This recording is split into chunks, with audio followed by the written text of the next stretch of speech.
Assalamu alaikum. Welcome to Athar Declares, brought to you by Ispahani.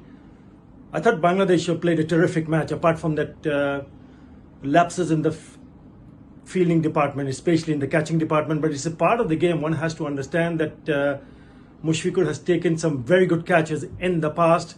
I thought if you're comparing those two catches dropped by Mushfiqur Rahim and Mahdi Hassan, I thought Mahdi Hassan was even an easier chance because the batsman was more important. Tom Latham was batting on 58.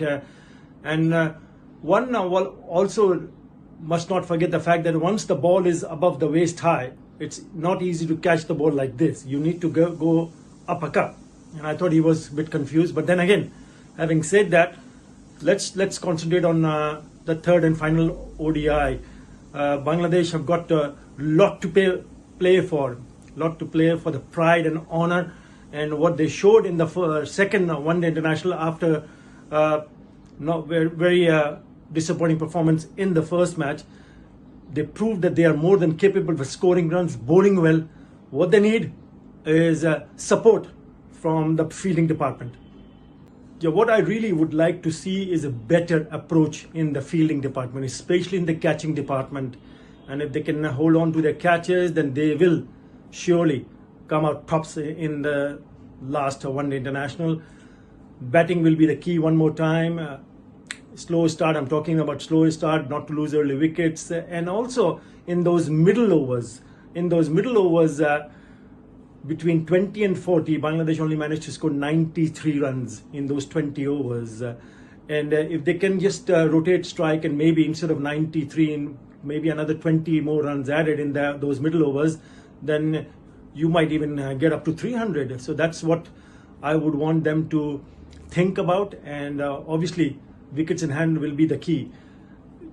It is important for someone like Tamim Iqbal, the one in form, and also Mohammad Mithun, if they get an opportunity to bat and survive early on, to carry on, because it's crucial for the one in form to continue and to be more consistent. I think that's the key word.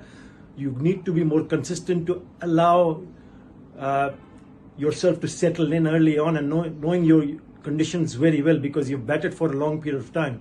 So you've got to take the responsibility.